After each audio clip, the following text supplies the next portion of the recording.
Hello. Hi guys. Hello. It's the cpod, in case you didn't know. Yes, Sue's back. I won't carry on that bit. But yeah, today we're recording, so this will come out in a few months. So in like summertime, it's May right now. So you know, we're super organised, hyper organised. Yeah, today we're talking about remission and relapse, the two R's. I feel like they come hand in hand just in terms of they are the after of cancer, and if you're, you know, after it, you're still in remission. Like, I feel like for me, it's quite an important topic because a lot of the time I feel like I have to be careful. I'm looking over my shoulder a bit or something like that. Yeah. I think it's quite a scary topic as well. Because once you hear the words that you're in remission, it's still not the end, really, is it? Because you need to then get out of remission, and there's always going to be that fear of relapsing, and I think that plays a huge part in people's mental health as well. Yeah, yeah. And I think all of us have an experience with remission or relapse or both. Yeah. For me, it's kind of hard though, because I don't know what is expected of remission. Like, remission is a weird kind of, I feel like I'm sitting on top of a fence with one leg back and one leg over. Yeah. Like, I'm out of the woods, but what am I supposed to be doing something? Or is it just kind of getting back into life normally, but not yet completely out of it? Yeah, I think in terms of my experience with hospital and stuff, it's almost like the nurses and the consultants, they want you to go back to normal life. So it's a case of go back, do what you used to do, but maybe just be more aware. But yeah, it's hard because we're constantly aware. I mean, I don't know about everyone. People may just go on and not forget about it, but they can easily live straight after, where for most of us it's actually a daunting subject, I think. Yeah, it can be. So yes, today we are discussing remission and relapse. We've got a couple of guests, Raveen and Ellen, who are lovely, lovely girls, young ladies, and we'll be talking about them. We'll be talking with them some more, rather, about this topic and how different they have experienced things to us, because I haven't personally experienced relapse, so I can't represent everyone, and even just with us, with the four of us, we can't represent everyone. So we hope that when you listen to all of our episodes, you'll take something from each one. You might not completely identify with us, but I'm sure there'll be something that taps into what you're experiencing or what you're feeling as well. Of course. So, shall we start? Yeah, let's start. Also, just a quick mention, before we started recording, we were talking about just how we are just generally right now and things. And if you don't already follow us on Instagram and Facebook, do. We're at the cpodcast, and we use it kind of to explain what we're doing as a podcast, as like a unity. And when the next episode's coming out, and we feature bits from each episode. But we're thinking of making it a bit more personal.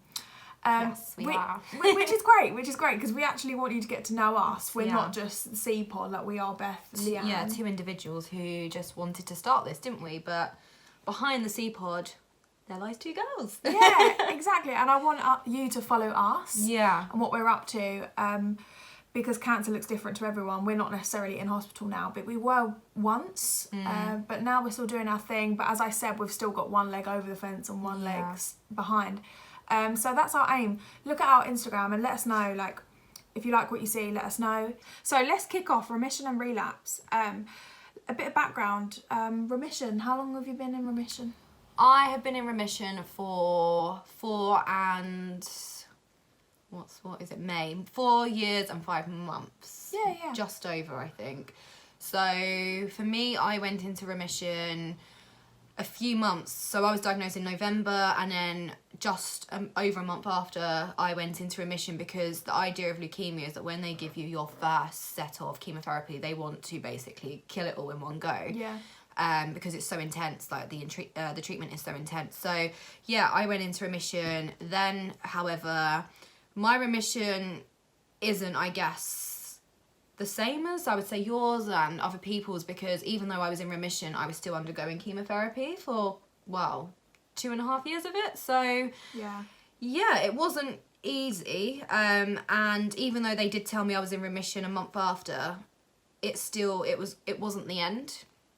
So although remission, when you hear remission, you think, yay, happy thoughts and all of this. I still had to go through the worst. So, yeah, but we're here now. And I haven't got long until 5 years. No, not at all. I was going to say that time has flown by. I know. It goes very quick. I think for those who are in remission or who are about to approach remission, you will realise how quick it goes. Yeah. Yeah. I remember thinking like 5 years is so long, I'm never going to be done with this. Yeah. Yeah, that's the thing. And I think it's just being in the present. When you're in the present and you have thoughts like that, it does. I mean, it does take a long time, really. But when you are in a good place and then you look back on it, I feel like it feels a lot quicker than what it actually was. Yeah, yeah. What about you? How long have you been in remission for? Well, I have been in remission for... oh my God. I have been in remission for approaching 4 years. So I was unofficially announced to be in remission based on like my scans and things at the end of May in 2015, and it was the day of my granddad's 80th birthday. Aww, which was cute, so that's why I really present. remember it. Yeah, it was. So we just say the end of May, even though I knew officially in June. But yeah, approaching 4 years, so only kind of a year to go until that massive 5-year milestone.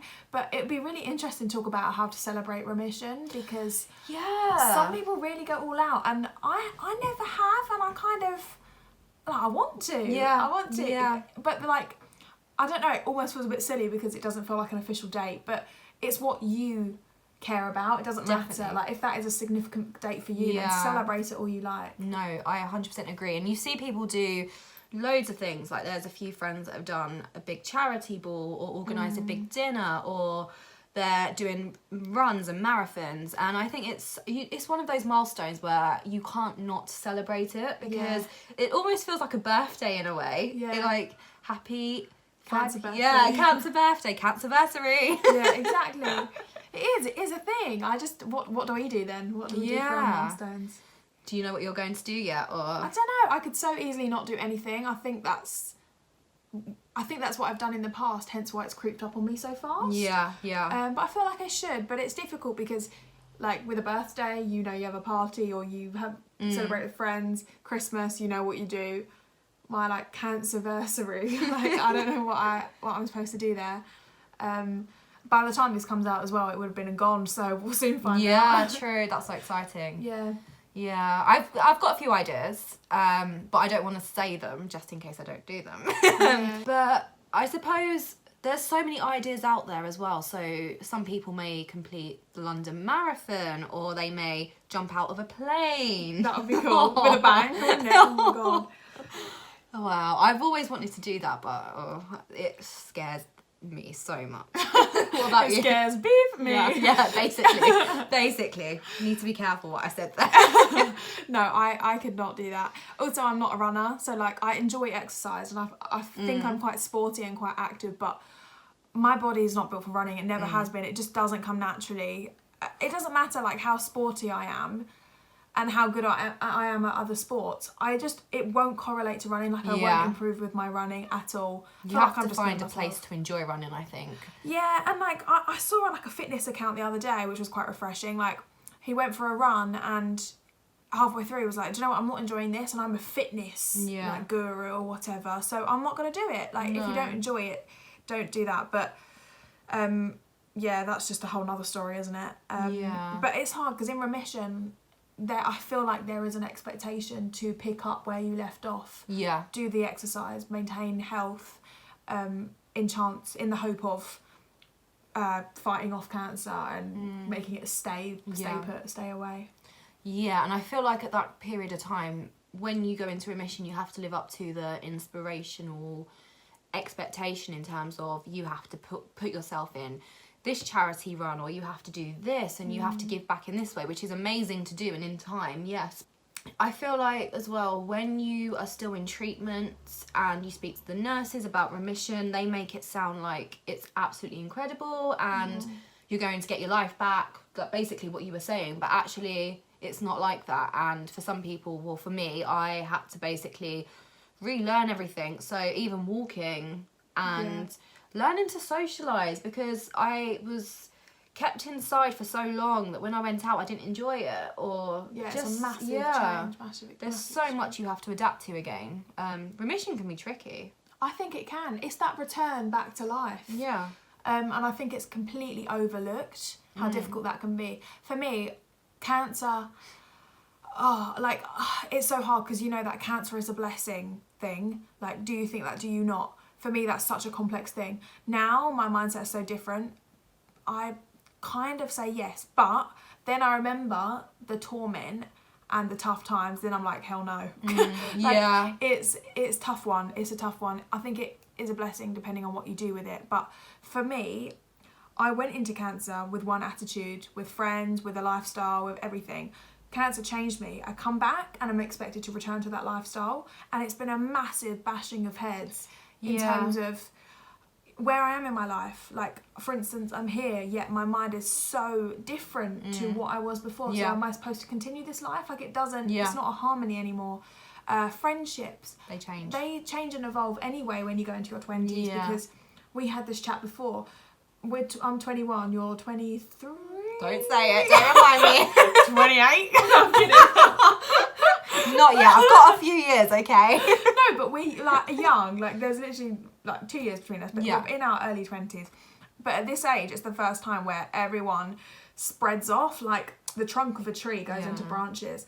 And you spread can be their wings and fly away. Exactly. You can be anywhere in your life. You could have a baby at 23, or you could be solely reliant on your parents and living at home at 23, not really doing much, or not having many responsibilities. No, but it can go either way. So it's hard at this point anyway without cancer. So having cancer in the mix to just throw a few more responsibilities and a few more mental things in there, and then making you go back to that life, you're even more different. Like, you're even more segregated from the life before, from the friends before, from the context before, which is so difficult. It makes returning back to life after cancer and being in your early 20s together so intense. You like, I know I've changed so much, and I'm grateful for it. I'm happy how I've changed, but it hasn't come without its torments, without its frustrations, like feeling like I'm out of place, or like I don't get on as well here as I did before. Like, before I would have had no complaints, and now I'm having to change my life just gradually just to fit me now. But before, like, it would have fit me fine. Yeah, I relate to that. I think remission has taught me that, and cancer as an overall has really taught me that I kind of know where I want to go in life. So I know I want to have a good job. I want a career in the media industry. And it's taught me that it's given me the motivation to do that, because now I think, okay, I've had this step back, I want to really go for it. But I think not everyone thinks like that. And there are some people that are so tormented by cancer once they have cancer, when they go into remission, they don't know where to pick themselves back up. And then they fall into like a dark hole where they are at home. And then they don't have the motivation to go out and maybe get a job, or they just lose themselves, and I think that's such a shame. Well, it's because they feel like everything's taken away and they're now powerless. And those 5 years that seem so long when you've just go into remission, they just are gone. And you realise, oh, like, I never really picked up where I left off. I let it take everything away from me, and it's because you have to reevaluate everything. Like, what am I doing with my life? Am I friends really with the people that I thought I was? How mentally am I now? Do I enjoy this job? Because it forces you to take time out, and it teaches you life lessons that you might never learn. Like, age is no thing. Like, it changes you completely. But do you think that during remission there is a pressure to start up all of those things? So you said you want a good job, you want a career, now you're more focused with that. Did you feel the pressure to do that during remission? Or is it just like when it comes after remission, when you're ready? Yes and no.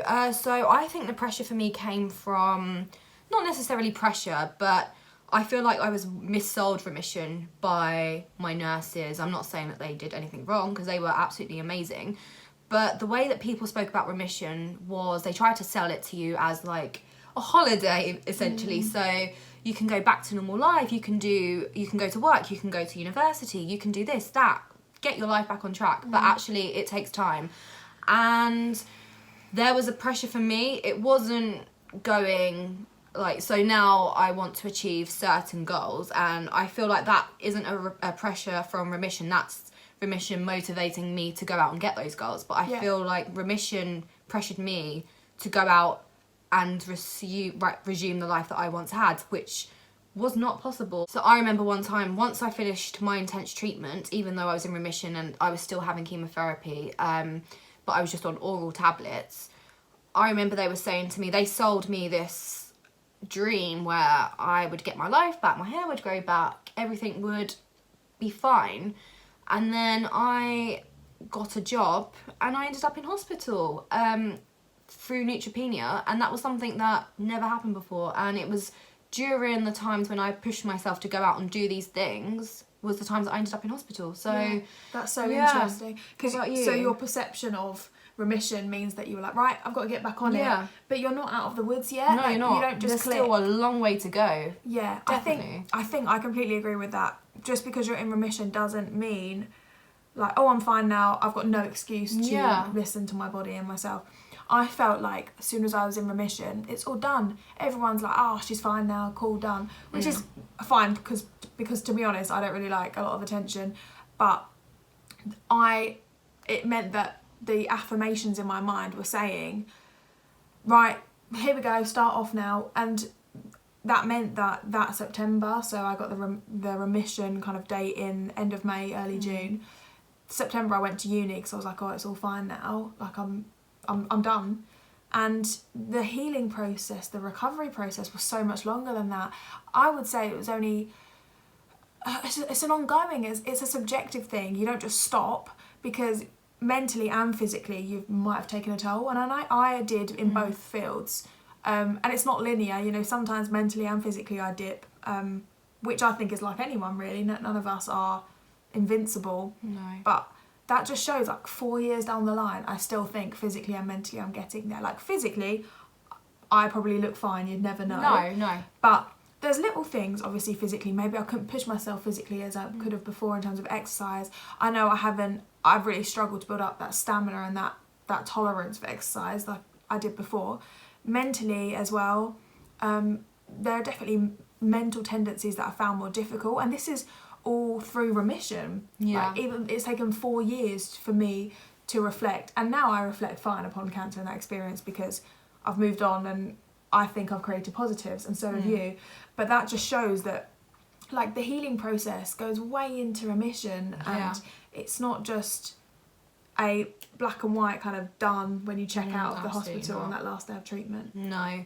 And has remission affected you in terms of the way the public see you now? So before, when you were going through cancer treatment and say you got on a train, the public would maybe look at you and think, oh, like, feel like sympathy in a way, and maybe give their seat up for you. And then now, if you was to get on a train, it's probably the best feeling to get on and everyone looks at you like you're another normal individual. But at the same time, if someone's rude to you, do you feel a bit almost like 4 years ago, or just before 4 years ago, people wouldn't have acted like that towards you? I feel the switch between how people treat you when you're going through cancer as opposed to when you're in remission, it's completely different. Oh yeah, now like you're regarded as a normal being, which is great.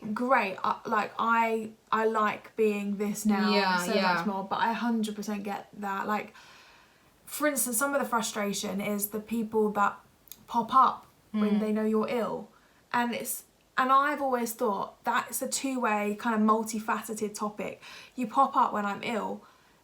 It shouldn't take illness for you to pop up. Yeah. It's like, for instance, like, I know this is so different, but like, you know, if I'm scrolling down my timeline and I see someone post a banging selfie, like, everyone pops up and I just think like, oh my God, you're amazing, fire, whatever, cool, great, like, I'm clapping to you, girl, through that phone screen, because I'm like, that is an actual incredible selfie, great, good for you. But I'm also thinking, why does it take an incredible photo for People. for 20, 30, 40 people to comment and be like, oh my God, I love you, oh my God, you look amazing. So blah, blah, true. blah. And I feel like every time I post a milestone or whatever, a good picture or something, I get floods of messages.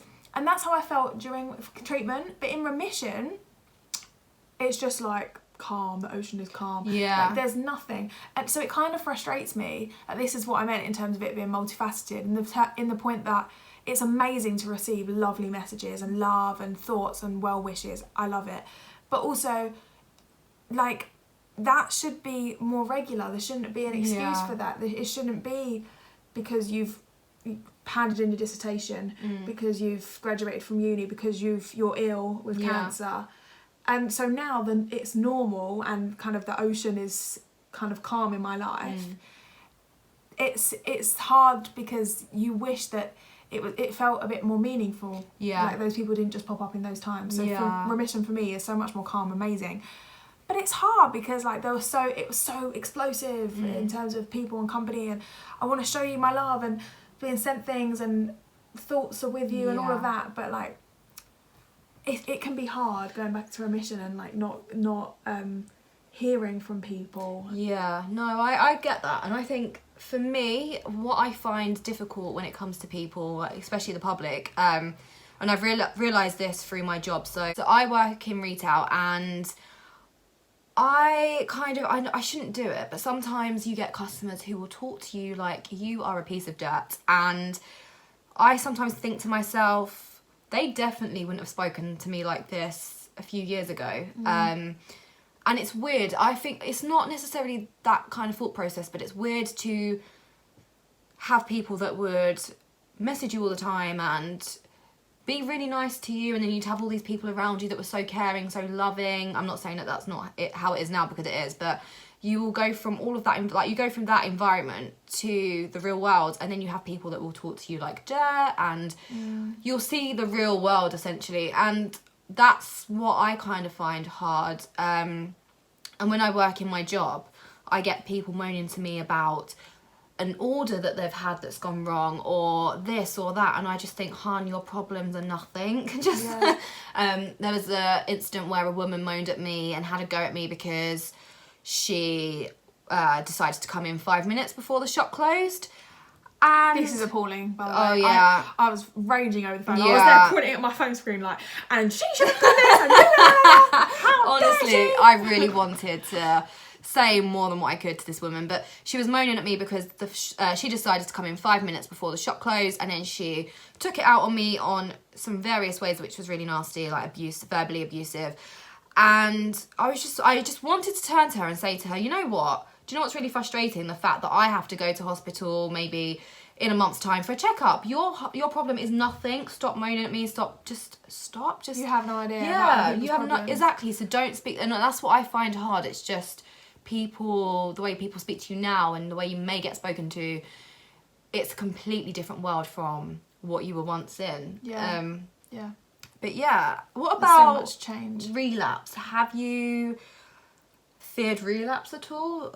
What's your view on relapse? I know you haven't experienced it personally, but do you know what? I see so much online about like scanxiety. Wow, that is a mouthful. I've never said that before. Scanxiety. So like the anxiety caused by scan results. And relapse kind of ties in with that, because obviously you get your scan results, you might find out you relapsed. I've just never really fell into that. Obviously there is a part of my brain that's like, oh my God, and the thought of it is horrible. I can't cope with the thought of it, to be honest, which means that I can't think about it. I can't torment myself like that. In my opinion, if I start, I just can't do what ifs in life. I've always said I have done these things for a reason. Even if I've made a wrong decision at the time I thought it was right, I just can't ever go over anything. And I just hate that mentality for me. That's just not how I work. So I apply it to everything in life. You know, if I'm not friends with someone now, to be honest, I've never had a really bad friend breakup ever, but say for instance I'm not friends with someone now, there was a reason for that. Like, I believe everything is written. I believe in God, and I just believe that. So I can't torment myself, because otherwise that will open up the closet for so many other things. You know, like what if it will just ruin every experience. Like, well, I want to go on holiday, but what if you know, the plane goes down, or what if, to me, it just get erratic. Yeah. I just can't. And I'm quite a rational person day to day. And I know, I'm well aware that I'm within that 5-year kind of bracket, and I do go back for scan results, and something, my body is going on, and something might happen, something might not happen, but I just can't think about that, otherwise it would stop my life. And I think that's what helps me get on and do things and move on and accomplish things, because of my mentality. So for me, I just can't adopt it. I just can't even entertain the thought of relapsing. But if I do have to think about it, it's tough. It's tough for me. I don't know what I would do. I really don't know what I would do. Talk about a lifestyle change. Like, I don't even know. I don't even want to think about it. And I just feel for anyone that has relapsed, especially, like, it's never easy at all, but I feel like the longer you go, the closer you get to the 5-year mark to that remission, the more of a distant memory it is. Yeah. And the more of a shock it would be for me. Like, I remember it and I know what happened, but I don't remember each really tiny detail and how I felt every minute. So it would be even more hard hitting. So my heart goes out to people that have experienced it, and it must be truly shocking. And it's just an awful thought, really. How do you feel about relapse? Have you thought about it? So mine's quite different, because when I was approaching the end of my treatment, which was January 2017, a few months before that, so around the November, December time, my blood results kept dropping. Like, my white blood cells were dropping and dropping. And bear in mind, I was still having chemotherapy at this point. It wasn't as intense, but yeah, they kept dropping and dropping. And then every other week I was being called in for blood results, and there was no improvement. And it got to a point where I had to have a platelet transfusion. So my bone marrow wasn't producing these white blood cells that it should be doing. So they kept on asking me to go and have a blood test every week. And that was when things started to get weird for me, because I haven't relapsed, but things were starting to get weird for me, because I was at a stage where I was like, everything was great. I wasn't being called in every other day, and I was just slowly starting to get back to a normal life. But because they then started to call me back again, I knew something wasn't right. Yeah. And they kept on doing all of these tests, and in the end, they didn't specifically tell me what they were looking for, but I knew I just needed it to be confirmed. So one day I went to the hospital and I just said, look, you need to tell me what is going on. And they said to me that they were looking for leukemia cells in the blood, and they did all these different blood tests and it came back fine. But then I needed to have an IT, which is a lumbar punch, where they take like a small bit out of your bone marrow, remove a small bit, just so they can check to see if there's any cells in there. And so I went down for that. And then I remember this was bang on near my assignment deadline. So it was mid-December. I'd had it all done, and I was waiting for this phone call for these results. And it got to the point where I would say to my nurse, is there any point doing my assignments? Am I just going to have to give it all up again? And I began to slowly get quite, obviously I was upset about it. Of course. And they done 3 different test results. And I remember I had a deadline, which I did, and I got a call straight after, and it was from my nurse. And when I saw the number, I was like, oh my God, like, God, this is it. But yeah, she basically told me that one test result came back fine, and then a few days after I got the other result, and that was fine. And then I came back, I was at university, and I had the call, and I was like, oh my God, this is the last one. But I was thinking, if 2 of them have come back fine, surely the last one. So they did one final one, which is where they use like UV lighting and all that. Is really interesting. And then I was on the train, and I was like, do I answer it here? Do I not? But I just decided to go for it. And yeah, they all come back fine. But that's kind of triggered, I wouldn't say anxiety, but I was quite naive. When I went into remission, I was quite naive, and where people were saying to me, you'll get through this, and the nurses were saying, I think you'll be okay, I kind of just disregarded relapse. And when you see other people, especially who have had leukemia, I know not every story is amazing and it doesn't end well, but most people I knew were fine. So I assumed I'd be just like that. So yeah, I was quite naive at first, but then when this incident happened, it like definitely alerted me with red flags that actually you're not really as safe as you think you are. But ever since then, it's been fine, and it just turned out that because I was still having chemotherapy, my bone marrow was still taking it in, so it was that was holding it back almost from producing, which is rare. So thank God that I fell into that category, because my consultant didn't believe it at first. But yeah, so ever since that, as time has gone on, I've been a lot better, and I don't really think about it as much. But if I was to get an ache in my arm, or if there was a week where I really didn't feel well, I would start to not assume, but I'm just like, oh gosh, what if this happens? And then I'm like, no, it's fine, you would know. So yeah, it's triggered a tiny bit of anxiety, but as it goes on and I'm approaching 5 years, it's becoming okay, manageable. Yeah, manageable. I think that's healthy though. Like, manageable anxiety means that you're on your game. Like, you'll be able to notice if something is wrong. Like, you're not definitely in denial, but you're not having sleepless nights over it. No, I mean, it's something that I don't think about every second of the day. I don't think about it every day even, but if I just feel a little pain, I'm like, oh, what was that? And then I just go back to being normal again. Yeah. So yeah, that's my story. Yeah. Thanks for listening. Sorry. Right, we're done. So yeah, that's us with Remission and Relapse, basically. I think it's time to introduce our first guest. Yeah. So hello everyone. This is our lovely guest, Ellen. Would you like to introduce yourself? Hi, I'm Ellen and I'm 23. Same. Twins. Yeah. Good age. When's your birthday? The 27th of December. How about you? Oh, 27th of November. Oh, wow. That's weird. You're quite close. So would you like to give a bit of background? So like what type of cancer did you have? Like, what was cancer to you? So I had leukemia, so acute promyelocytic leukemia, which is a subgroup of AML. In 2005 and 2008, so I was 9 and 12, and obviously, as you can tell, I relapsed when I was 12. So although I had it when I was kind of a child, the second time round I was kind of getting a bit older, and it's kind of affected me really until now, really. I'm dealing still with like side effects every day, because the second time round I had a stroke because they caught the leukemia really late. So obviously leukemia is blood cancer, and I had a bleed in the brain. And because I had to then have really high dose chemo, it's left me with hydrocephalus, so it's water on the brain. So I have daily headaches and stuff, and I've had to have 9 brain surgeries since then. Oh wow! And loads of other bits. Although I'm because people kind of look at me and they're like, oh my God, you're so well, and I'm like, actually, although obviously the cancer's gone, I'm still living with the effects of it, day to day. Yeah. So it can be a bit of a struggle, but it's kind of just, I know, as everyone says, like getting through the days and taking the good days for the bad, really, Yeah. Wow. So did you go straight into remission, and then you were still on treatment, and then you relapsed, or did you finish everything?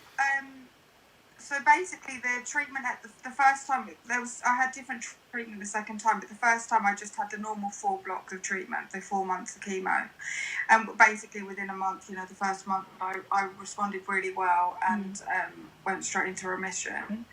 Didn't have any kind of maintenance or anything, and then just before my kind of 3 years, because the 3 years is kind of the mark. I know now it's more 5 years, but at the time it was kind of 3 years. Yeah. I relapsed, and I was discussing it with my mum, because obviously I was quite young at the time, but we'd never kind of been told that I'd have it again. It was kind of, I just thought, well, I've had it and this is it now. I'll never, it won't happen again. And I think that was the biggest shock, because you kind of, the second time around, you know what's coming. Yeah. And I think that was the worry. And I think even so, then when I had it the second time, it took me so long for that fear to go, that it was going to come away, like it was going to come back. Even when I got my 10 years free, it was only probably then that I was like, actually, okay, I've got to really stop worrying. Not worrying, because it's not the type of thing you think about every day, but it is. If I got a bruise or if I got a pain in my leg, which was kind of what made my signs that I had it. So how was remission for you then? So the second time after the relapse, what was the process then? So the second time, I went into remission, I think about 6 weeks after I started treatment. So it was still pretty quick, because I know some people don't. But obviously, because it was so aggressive the second time, they just continued treatment, and I even had maintenance. So I had about another year's treatment from there. So yeah, it was. I was very fortunate that it did. That I did go into remission pretty quickly. But then obviously you've still got all the treatment to go with it. Really. Yeah. Out of interest, did you, when you relapsed and you had all the treatment again, did you have all the same side effects? Like, did you lose your hair again? Like, did you have everything again? Like, it was like the first hit. I think because I was young, because I was thinking about this the other day, because I was younger, the worry of losing my hair wasn't so great, although, because I think, if I had had it later, I think you're more conscious of how you're looking and everything. Yeah. I wasn't so conscious, but then what really hit it for me is that when I had my brain surgery, I know, because obviously it's all related with the cancer, the reason I had the brain surgery because of that. I then had to have half my head shaved for each lot of brain surgery. And I've had like 3 out of the 9. There's like 3 really big brain surgeries that I've had, and it was then when I was kind of 15 to 18 that I was really conscious of, oh my goodness, I'm losing my hair yet again, and that was really tough. That's tough. So really for you, it hasn't been like. What even is like the typical journey? Because I feel like cancer is so like it's unique in its own way. Yeah. I mean, for me, I find like the typical journey would be my first time round, like 4 months of treatment, a couple of months of feeling a bit rough after that, and then kind of back to normal life. Yeah. Whereas the second time has just been endless. It's just been continual, really. Yeah. I suppose because I think that was the thing, like they say, oh, you're in remission, and everyone's like, oh, it's great, which is amazing, but you're like, well, I've still got all this treatment to go through. Yeah. And I think that's what I found difficult, that, okay, it's gone, but I've still got this, I've still got to go through this grueling treatment. And with my treatment, I was in hospital the whole time, so it wasn't kind of some treatment you have kind of outside. It was kind of, I was literally in. So I had my treatment at Great Ormond Street for 6 months, so okay, I'm in remission, but I've still got to go through this. And obviously, because I'd had the stroke as well, I also had all the rehab for that as well at the same time. Yeah, that's tough. So that's the main thing, really. I think it was just the frustration that actually I'm in remission, but we've still got to continue this battle of treatment. Yeah. So you've been in remission now for, is it 11 years? 10 years? 11 years? Yeah, just about 11 years now, yeah. Amazing. So is it gradually got better as years have gone on? Or... Yeah, well, I suppose, as I said before, it's the fear of the relapse again was really hit me, as I said, and I was just constantly worried. And I would say probably in the last 3 or 4 years that worry has reduced. But I think once you've had it the second time, you're like, oh my goodness, is it going to come back? And as I say, like, you worry about every little thing. Yeah. Anything that. It's interesting because we were saying before that, and you've kind of touched up upon it as well, where now that we're all in remission, you would look at us, all 3 of us, and you would assume that we're all happy, we're all healthy, and actually that's not the case at all, because we all still have our down days where we may feel tired, or you may, don't know, like you just might feel ill. Yeah, exactly. Yeah. Or even just that anxiety, like it's beyond treatment, so surgery, for instance, you might have to have, or the side effects that you're coping with, or just the anxiety of relapse. And you said like is it 11 years out of since treatment? 11 years out of treatment, but it's only the last 3 or 4 years that you've felt more reassured in the fact that, okay, like I'm out of this and I shouldn't worry about it a lot. Exactly. And the thing is, it's weird because I think you've got that, like having that worry, you can't imagine life with not having a worry about it, because although I'm not consciously thinking about it, like it is still there, and I think it's the type of thing that will kind of never go, really. Yeah. And I think most people you speak to will say the same thing. It's kind of just always there, and the impact on your family as well. They worry. My mum worries about it as well. It's just there. I just love to be kind of pre-cancer, and I don't know. Yeah. And it happened to you so young as well, which changes it completely. Like having to go through it at such a young age, it just shapes your mentality differently and how you thought about remission and relapse and how you coped. How did you cope with relapse? Was it 12 Well, I years know old? the second time, like, because obviously I was 11 and I was just really angry. I was just literally, because the second time, basically the first time I presented with bruising, so that's probably like the standard leukemia bruising. Yeah. And I'd been away with my school and they'd found the blood results were wrong, so I had to leave I was in the Isle of Wight with my school, come back from there, like literally last ferry, go straight to Great Ormond Street and start treatment. But then the second time, I'd had really bad pains in my legs, and my GP it was, a lot of people have late diagnosis, even though I'd had it previously, and that's another big sign of leukemia, pain, growing pains and things. And he just said, oh no, you just need to exercise, you need to go to the gym, all of this. And it was obviously the leukemia was back, and I was just so angry. And I think I'd got, when you're 12, I just started like year 7 at school. And it was just the anger that I felt that, oh my goodness, not this again. Because you know what's coming, that's the thing. Yeah. When first time round, you're kind of oblivious to what's to come, really. But the second time I had some idea of kind of, oh gosh, I'm going to have to take like a few months off school. I'm not going to see my friends. And it's just the whole aspect with it all round. I always said the second time round, kind of once I just about finished treatment, I always said, and I know it sounds silly and I kind of feel bad saying but I always said I don't think I could do it again. That's what I've said. It's understandable. I've got to that, I was like, if I relapsed again, so if I had it for the third time, and I suppose it's different. When you got to that stage, I probably would, but I just said, no, never again. I just couldn't do it. No, there's only so much fight that you can put up with, especially when you have to remain positive constantly. You're told to remain positive.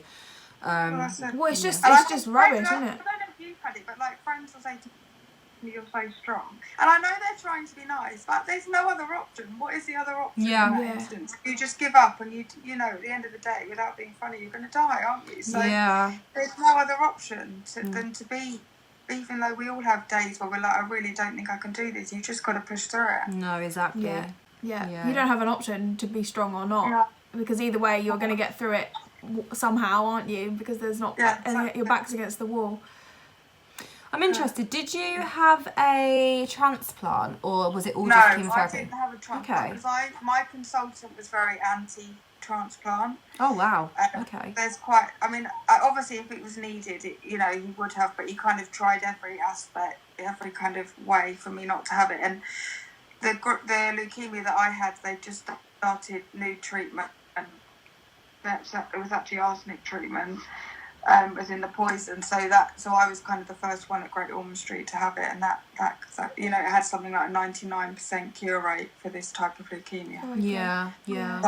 So that was great that I didn't have to have the transplant. So what is it? They're great for some people. I don't mean that funnily, because I know for some people they save their lives, but there's just a lot of side effects as well as with anything. It's such a daunting thought of having to have a transplant and not knowing if it's going to work or not, and what do you do after that, you know? So I feel like that's cancer as a whole, though. Everything feels almost like you're signing your life away, but what option do you have? But it's like trial and error with any like new drugs, you're just like, oh, what the hell is this, but what option do I have? Like, you're not clued up about alternatives. Everyone responds so differently as well. So. Yeah, it's like you're living by chance, really, aren't you? It's either going to work out one way or the other. It's ridiculous. It's scary. So I'm interested to know, how is it now? So you hit that 5-year mark, or whatever it may be, 3 years back then of being in remission, and then like what happens then? You just discharged from hospital and. So basically, I go once a year now to the hospital. So I'm at UCLH, so I just go once a year for a kind of follow-up. And anything that needs to, if I've got any queries or whatever. And I think that will, I don't really know how long that lasts for, because I know a lot of people don't, but I think because I'd had it twice, she's kind of kept me in my books. And because I still have a lot of side effects from treatment, I guess that's why I'm still go once a year. Yeah. And I thought, the thing is with it all, it's kind of,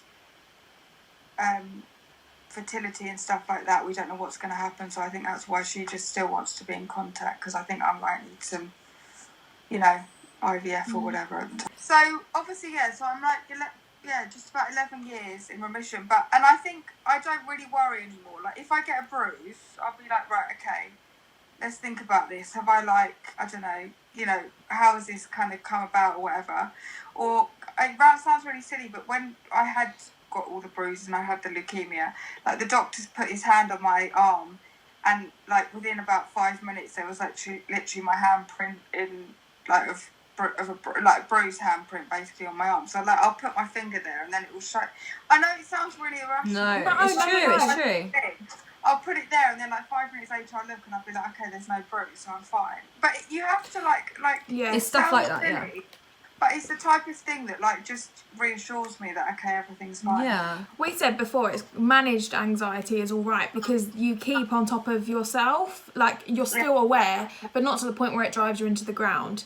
But if a symptom were to come up, then you're probably going to flag it. But anything more is, unhealthy probably, because you're just going to be living life like it could happen tomorrow or today. Yeah, exactly. You don't need to worry. No. Exactly. So now, to be honest, but it did take me time, and I think people say that it does take time, kind of, for that worry just to. Yeah. Yeah, so what advice would you give for somebody who is maybe just about to go into remission or is currently in remission? What advice would you give to them about remission itself? Or if they've just relapsed, either remission or relapse, really. I think, I would say kind of like just take each day as it comes. Because I think sometimes I kind of look forward and I was like, oh my God, this seems so like daunting when I relapse, and oh my gosh, how am I going to get through? As I said, like, just take each day as it comes, and if you're having a bad day, kind of just go with it. And then kind of the flip side, kind of sorry, I'm messy there. With kind of remission is, if there is that worry, if someone's got worries, kind of just go with it and don't beat yourself up about, oh my gosh, why am I worrying so much? Like, you're just feeling like that for that day. Yeah. Each day is different. Yeah. Exactly. Definitely. Well, thank you so much for coming on. Yeah. It was a lovely chat. Great. Thank you. Okay, bye for now. See you later. Okay, so that was great stuff by Ellen. That was really nice to hear from her.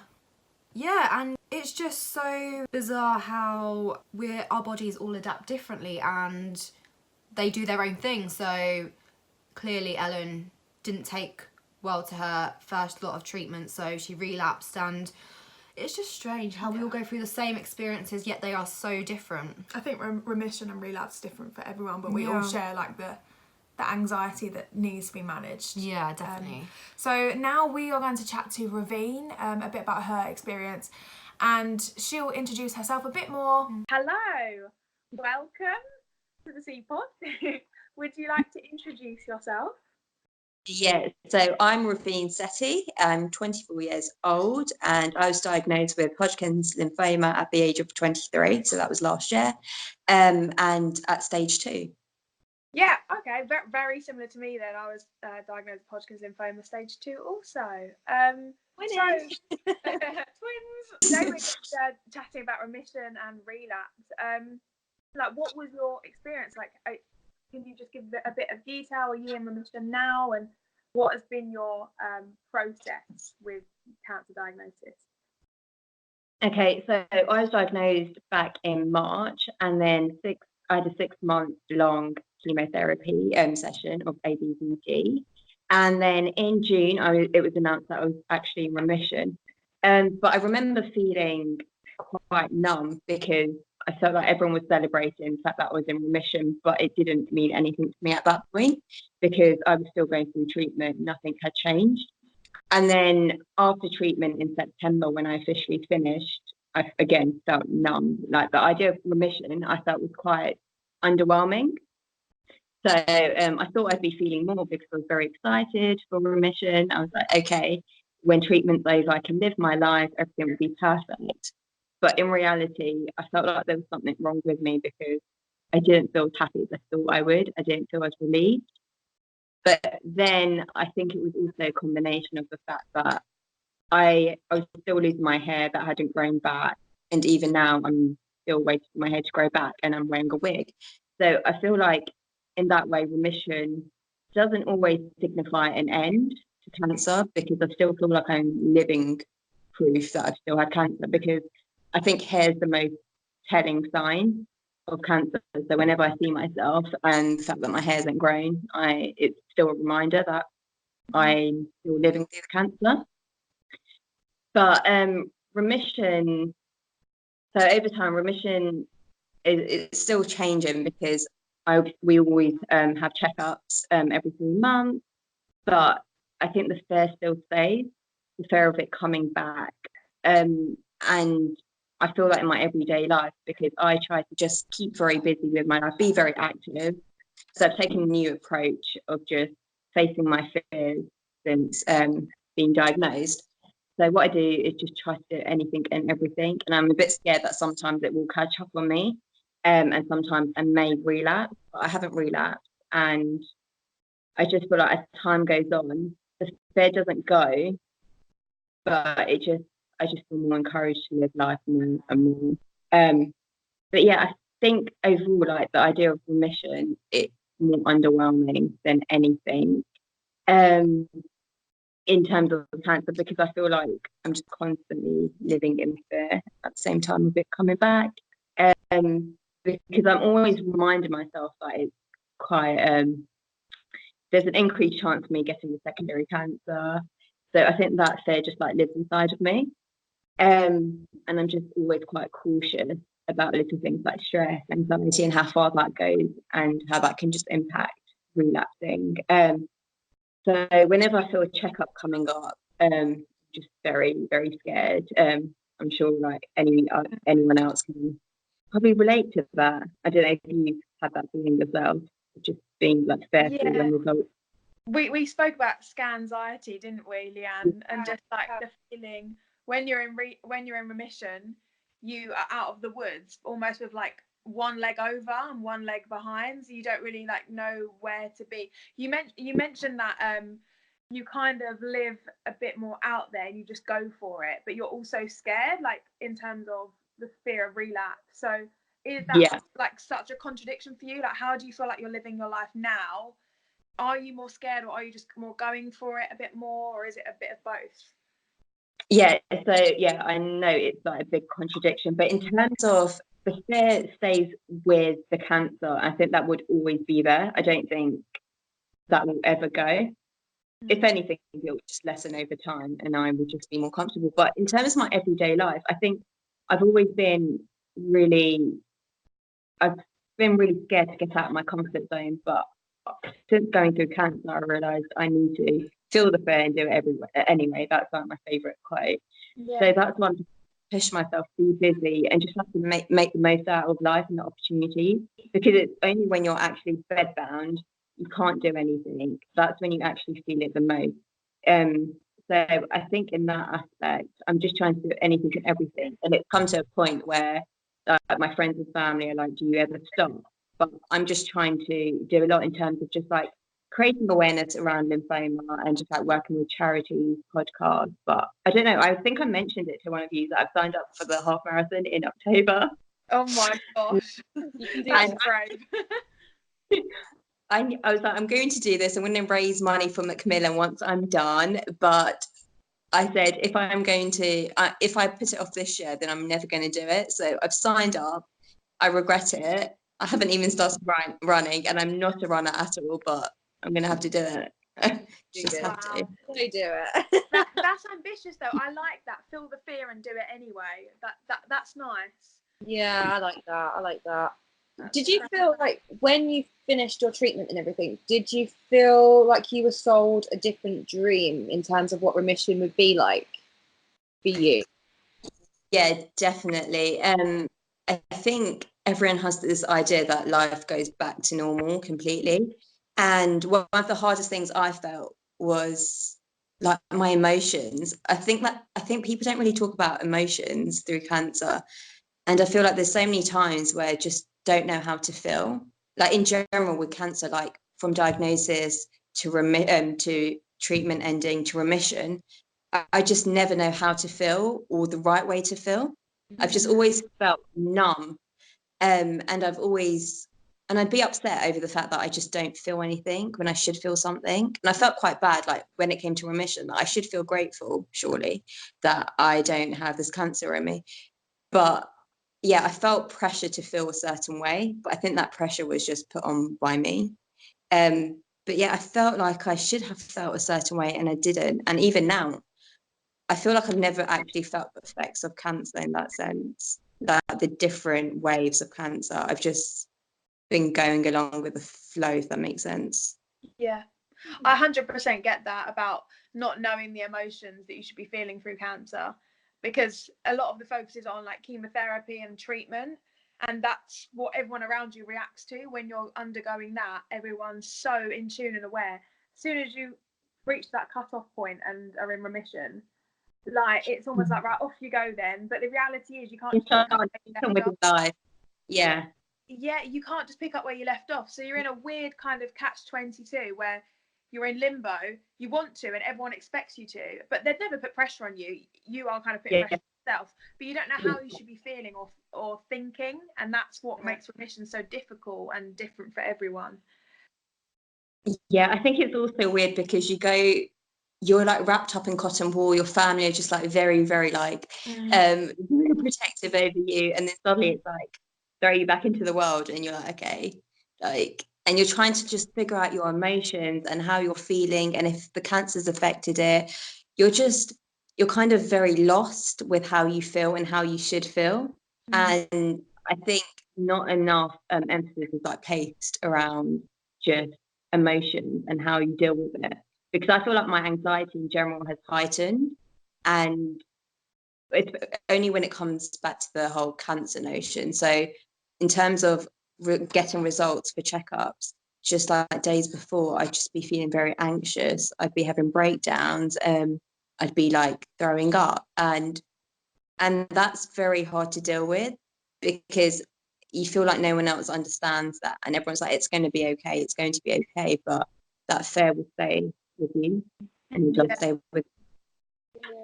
I also think as well, when you get pushed back into the real world, then that's when you really reflect on what's happened to you, because I suppose when you are constantly going to the hospital or having chemotherapy or just having treatment, whatever, you don't really have time. You just have to accept that this is what you're doing to get better. But then when you come out of it and you go back to the real world, you probably just think, well, I did anyway. Like, whoa, that's all really just happened to me? Did I really go through that? Yeah. So much time to reflect. Yeah, that's when you register it all, and then when you go back for checkups, you're like, wow, I spent like 3 days a week every week here, and it seems quite alien, but you only realize everything once you're back in your usual routine, which is very. Yeah, so how do you cope with being in remission now? Like you said, you are more hardworking and you're pushing to get on with things. Like, what kind of things are there in life, and how do you just get by? Because it is a kind of a weird point in time for us all. I think it's interesting because I've mentioned before, we've had a conversation about this, about how cancer was probably one of the best and most positive things in my life, weirdly. But I think it's just given me more of a purpose, more of a drive. So I've always like been involved in charity work, but I feel like I've got more of a purpose and I'm more headed towards like lymphoma focused charities and just cancer in general. And it's, as a young adult, I think we have more to say. And I think just generally, I just have more of a purpose, more of a job, and I want to make the most out of my time. So I just try to do anything and everything that I'm passionate about, because I think one thing about last year was I really understood like the importance of opportunities and just how much there is out there. So it's just little things like not wanting to go to a gym class because everyone else will like look at how unfit I am, or not going horse riding. But it's just these little things that I've been like, forget about this fear. Like, I'm human, I'm going to be scared of it, but just still do it. So I've always tried to, since then, I've just tried to like get out of my comfort zone. Like, I've started boxing, just doing things that I've always wanted to do, just that I've just like been putting on hold for the longest time ever. I think it just puts everything into perspective. Yeah, I think just to go for it. I think cancer can take you two ways, and I think Leanne, you can probably agree with me on this. When we were treated in the same place, and when I used to go to hospital, you'd see the one of two paths. Like one was sometimes it does unfortunately test people to a point where they hide away, or they quit, or they just don't want to get back to it, and it really takes their toll. And I have been there where I thought, like, how the hell do I come out of this? Like, this is really tough. I don't know how I'm going to do this, and if I relapse, I don't know how I'm going to be able to do this again. But then there's the other path where you have to just pick yourself back up, whatever you can, like get on your feet and just struggle. And every day that you keep on walking and you keep on pursuing what you are working towards, it gets a little bit easier. And I found that now, like 1 year in remission, I was still kind of like, whoa, I thought a year ago the official remission date would mean that I'm fine, but still 1 year on, I'm not. And it's only now 4 years in remission that I'm like, do you know what? There are days that I don't think about cancer, and it's fine. Like I feel I'm over it. But there are still some things that 100% that have taken its toll, and I have to think about. But it does gradually get easier. The fear, the anxiety, like the struggles with physically and mentally. Yeah, I think it's a bit difficult because I've always been in the space where it's like I don't want the cancer to define me, but then I don't want to forget what's kind of shaped me in the same way. Yeah. So I was, it sounds silly, but I was always hesitant to put cancer in my social media bios because I'm like, that is not me. That does not define me. But at the same time, it's now given me more of a purpose, and I want to connect with people on that platform.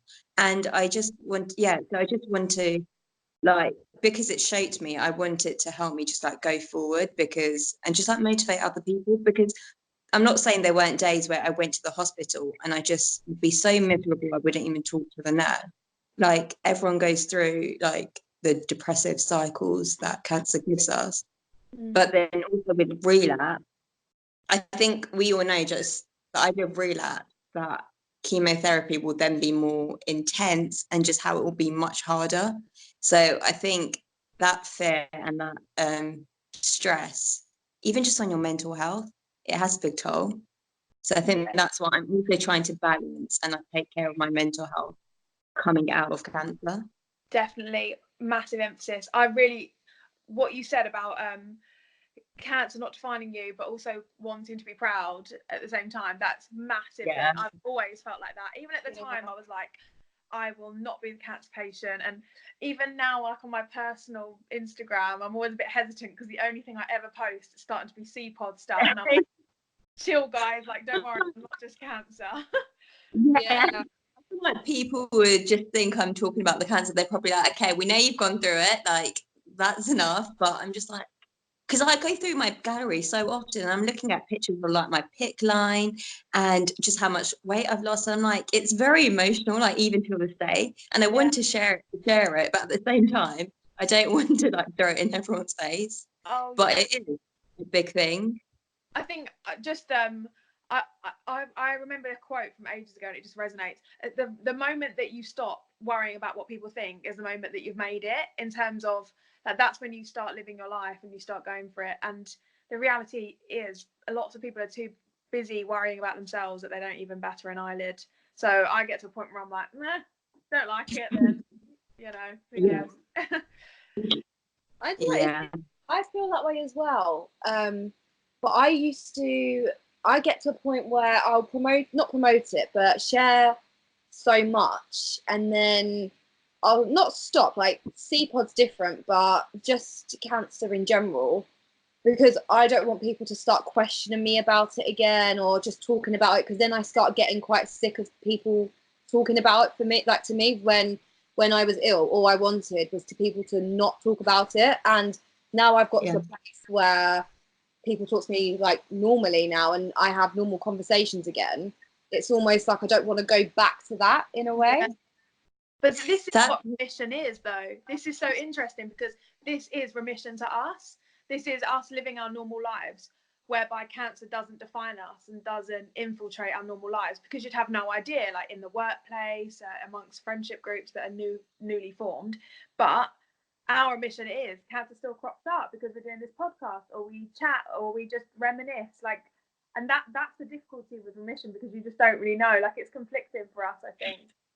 I don't know if you can both relate, but did you ever fill in a form after, like, or going through cancer or after cancer, and you're like, oh my God, now I have to tick the previously been treated with cancer? And I was like, oh my God, like, life is new. Like, this is different. I don't like it. Yeah. I've now got It's the cancer. declaring medical history, isn't it? Like before it'd be like, no, easy, like I quickly Yeah. fill in the form in 10 seconds, and now it's like, oh God, I'm that person. Yeah. Yeah, I think that's the funniest thing. But it was quite interesting when you said, Leanne, that you didn't want anyone to speak about it when you were going through cancer itself, because I personally felt like it was like the elephant in the room kind of thing, because everyone knew I was going through it, but they didn't want to talk about it. And I was quite happy to talk about it, just educate people, because I didn't know about the cancer before I was diagnosed. So I felt like I wanted to talk about it more than others did. Interesting. There's a contrast there, then, isn't it? Everyone reacts differently, and I wonder why that is. Yeah, I feel like it's the taboo subject almost. It's like, okay, like, I know you're going through something, but I don't want to address it, but I'd rather you just address it, like, address whatever's on your mind. I will tell you whatever you need to know, what you want to know, and then we can move on. But yeah, it's weird how conversations just around cancer during that time, and you're just like, okay, can we talk about something else? So I understand that view as well. Yeah. In my day-to-day life, I don't think about relapse that often. I just want to live every day, like doing things that I love and having a purpose. I think that's the most important thing to me. Yeah, I completely agree. That's what makes it all worthwhile. There's no point, in my opinion, thinking about something that hasn't even happened yet, because you could be working 20 years or so, and then you realise 20 years is lost of not enjoying yourself and not embracing the moment. I'm the same in that sense, that I don't think about it. But if I get triggered a lot. So if I had a joint ache, or if I felt tired, really tired, then usually, or I felt more out of breath, then I start to think, oh God, is there something wrong with me? Is it creeping back up? But then I let it go.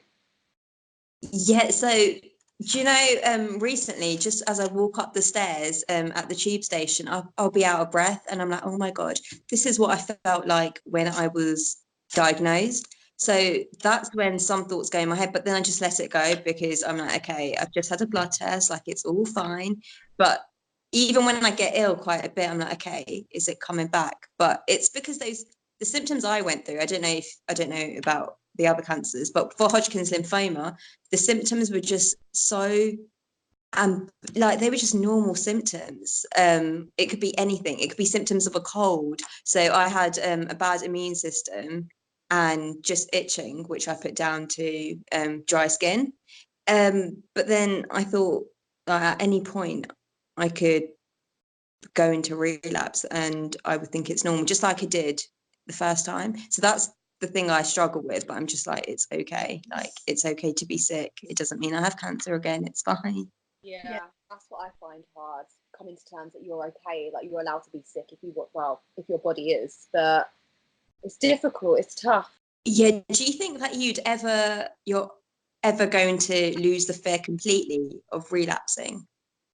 I think for me, after this 5-year mark, I don't know why there's stigma around 5 years, but that's what the oncologist told me about the rate of relapsing or getting it back after 5 years is the same as someone that hasn't had cancer. So I think when I hit 5 years, I think it will definitely ease, but for me it's quite low anyway, because it feels so long ago. I think a year post treatment, I was thinking about it much more than I am now, but I feel so distant from it that it's almost gone. But I feel like at the 5-year mark, it might be the biggest sigh of relief that I've had for a few years, I think. Yeah. What do you think?